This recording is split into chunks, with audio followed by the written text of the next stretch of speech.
So I am typically somebody that avoids politics almost completely because I think there's this misnomer out there that our lives are dependent on the government and what a president can do. And that is just simply not the truth. It does not matter who is in the seat of president. It does not affect your personal life as much as you might think it does. The truth is we are the ones in control of our own lives. And so that's just a default way of thinking I've had for years now. It doesn't matter which party is in power. In the end, you are the one that controls your own destiny, not the president. That said, look at me today. Apparently, I have something political to say. And I do. I probably identify more as an independent and a libertarian more than anything else because I see the good in both sides. I also see the bad in both sides. I think that too much of one thing, left-wing liberalism, far-right radicalism, can be dangerous in both extremes for different reasons. Again, stemming from the belief I have that we, the citizens, are the ones in control of our own lives, and that's how it should be. Economic agency in the hands of the people is the best way to build any country. But today I'm here in my vote shirt, and yes, I voted. You better believe I voted for the side that I believe would bring the most acceleration into what I believe is a future of abundance coming our way. I'm here to tell you, what does Trump's administration really mean for artificial intelligence and the advancement of automation in every industry across every vertical? Donald Trump was elected 47th president of the United States. And with Republicans in control in the Senate as well, you better believe his agendas are likely going to happen at pretty fast speeds. About a year ago, Biden passed his AI policy in October of 2023, called the AI Executive Order, and Trump has said that it will be his work on day one to dismantle Biden's AI policy framework. He believes the government should not be the regulators of AI advancement, and one of Trump's core policies is to make America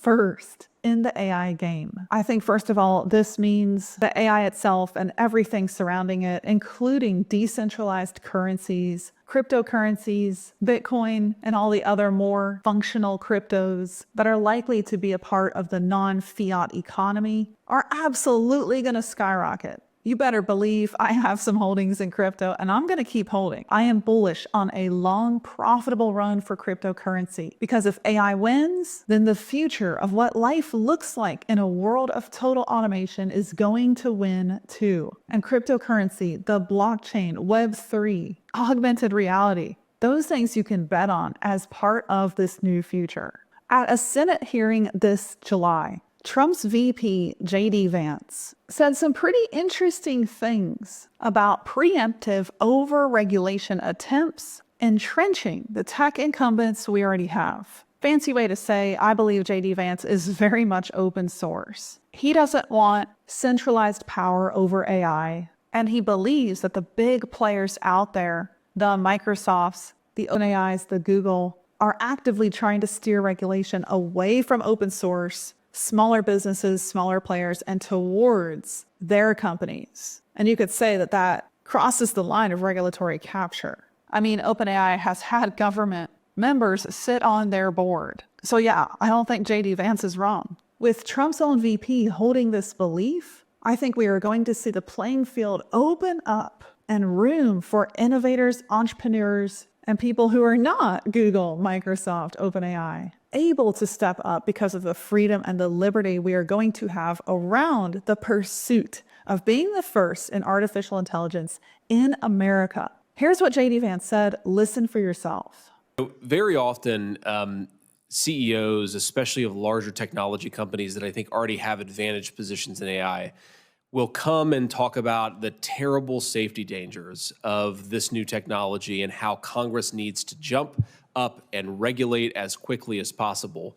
And I can't help but worry that if we do something under duress from the current incumbents, it's going to be to the advantage of those incumbents and not to the advantage of the American consumer. We also know that Elon Musk is a big proponent of Trump. He was literally on stage at a Trump rally with Trump supporting his entire mission. And I gotta say, whenever I watched Elon Musk join Trump on stage, I have never seen Elon look happier. I mean, the man was jumping up and down with the biggest smile on his face. Elon is a visionary. He has pushed forward autonomous vehicles, innovation. He has built gigafactories right here in the US. Now, I'm not saying I don't have questions about Elon Musk, but I also do not think for a second that he is bad for America. I think he has brought a ton of innovation, a ton of opportunity through his vision to this country and the world at large. In this article on Yahoo Finance, Trump was quoted as being shocked when he sat down with Elon Musk and found out the energy requirements it will take to spearhead artificial intelligence forward.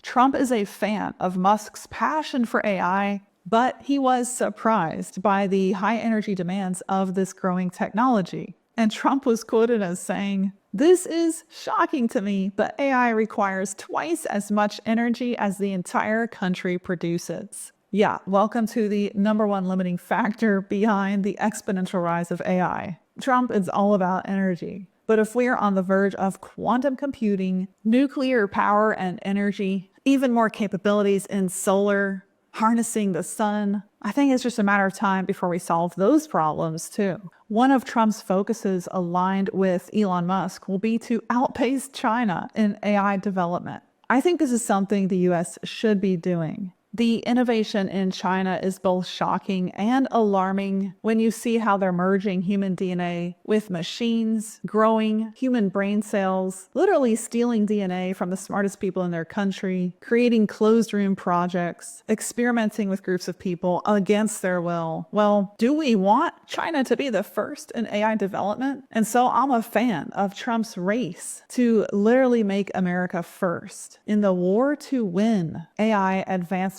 which will also bring us into the realms of ASI, artificial super intelligence. If you've been subscribed to my channel for any period of time, you've heard me talk a lot about AGI. I'm telling you right now, I'm going to stop forecasting AGI because I believe if it's not here by the end of 2025, then it's already here. All you need to do is listen to episode 3 of my podcast that I co-host with Dave Shapiro. Episode 3 we recorded with an ex-military ops and human consciousness expert named Charles Sears. And this episode was eye-opening to me. Charles, along with other experts on this topic, say that AGI is already here. We have artificial general intelligence. And I'm telling you, as I work hands-on building AI integrations for our clients at First Movers, which is my company, where we help marketing teams and marketing agencies become first movers in their space. We automate as much as we can after auditing their entire process, workforce, and workflow.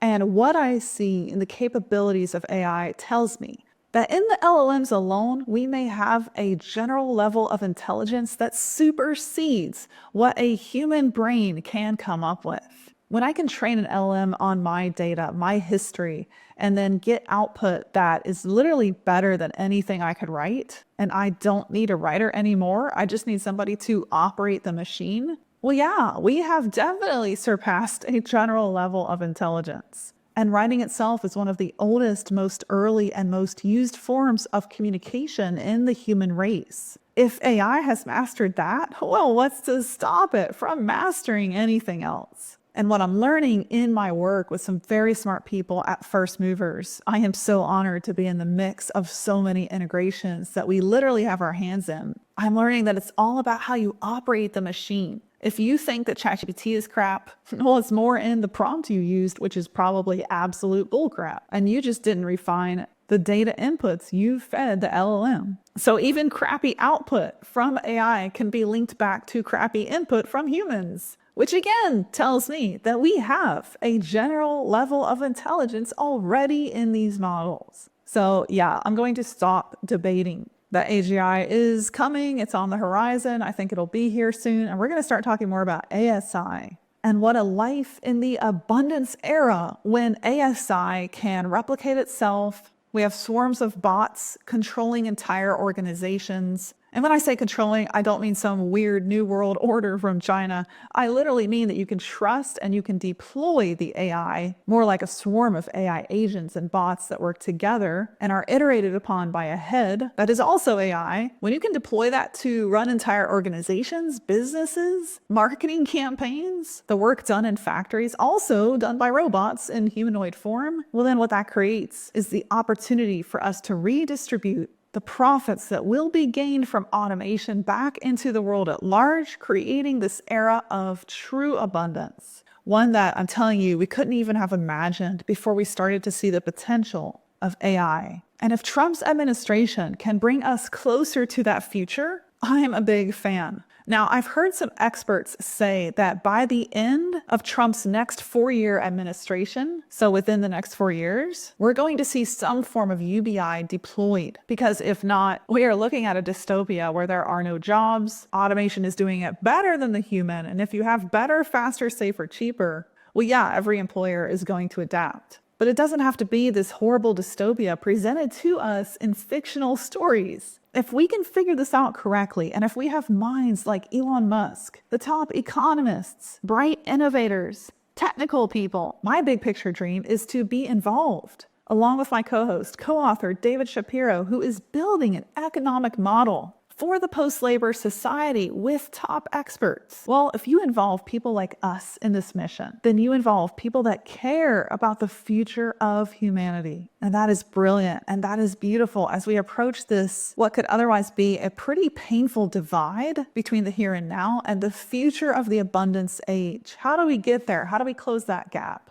How do we do that without an absolute bloodbath? That is the question I believe Trump's administration, every senator, every congressman, every lawmaker, every politician should be asking right now. It is arguably the most important question of the entire century. I don't think that's an understatement. All right, so I typically don't get political at all, but like I said, here I am with a very clearly political shirt. But notice it's not pro one party. I am more pro a belief system that heralds a better age, a better future for our kids, for humanity itself, for how we steward this beautiful world we get to live in, and how we steward and foster a much needed hope and optimism in the future of what is now a beautiful world and what can be an even better world. Due to the Industrial Revolution, we have ingrained into society some very unhealthy habits that our inherent worth and our value comes from our economic productivity.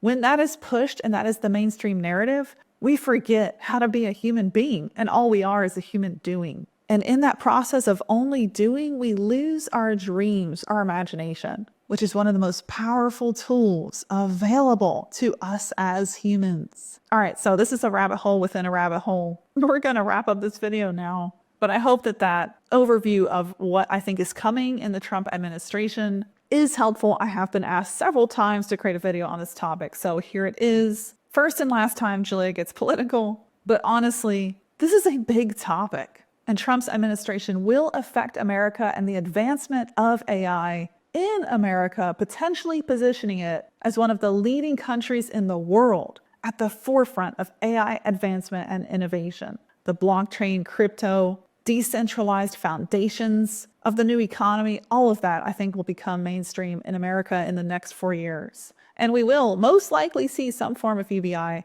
come from an administration I would never guess would even implement or think of UBI. But I believe we will have to. And if Trump and his cabinet is all about advancement, they absolutely will see this too. We've heard Elon Musk talk about UHI, which is this concept of universal high income, going beyond just basic income. Elon Musk is definitely an abundance thinker. To even lean into a concept where humanity not only gets to survive, but thrive and flourish. Super quick, I want to drop in that I am no longer writing or releasing Upskill, which is a book I announced a couple months ago that was going to come out at the end of 2024 with a co-author I am no longer associated with. That book I am no longer writing, but I wanted to share that right now, my 9th book is available for pre-order. And no, it's not the one I'm writing with Dave Shapiro, although that one is in progress as well. That's called The Great Decoupling. And oh my gosh, I can't wait till that book is in your hands. It is a weapon of mindset and physical preparation for what's coming. But the book right now available for pre-order on my Amazon profile is called Fluid, The Adaptability Code, Breaking Free from AI Fear to Own Your Future. I consider myself one of the most adaptable humans on earth. When I was 21 years old, I left a cult I was born into in the middle of the night to start a brand new life. Across the next 10 years, I became a partner, a parent, and the creator of several businesses, one of which was a 100-person human writing agency that sold in 2021. Yes, right before ChatGPT came out in 2022. I saw the writing on the wall with GPT. I got out. I adapted yet again. I've been studying the science of human adaptability. Authors like Peter Diamandis, his book Abundance, have made a great impression on me. And I think even more relevant and important than physical tips on how to upskill in your industry is the overall importance of adaptability. How do you see AI and your future? Do you have the right adaptation mindset? This book will be full of case studies, my own personal story of adaptation, how I've done it several times over, and how you can be not just an early adapter, but a first mover, which also coincides perfectly with the mission of my AI company, firstmovers.ai. I can't wait to share this book with you. Right now, it is available for pre-order,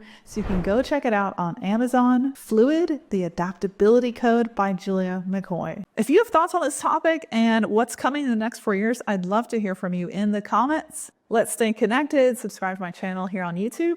And as always, you know what I'm about to say. I'll see you down the next AI rabbit hole.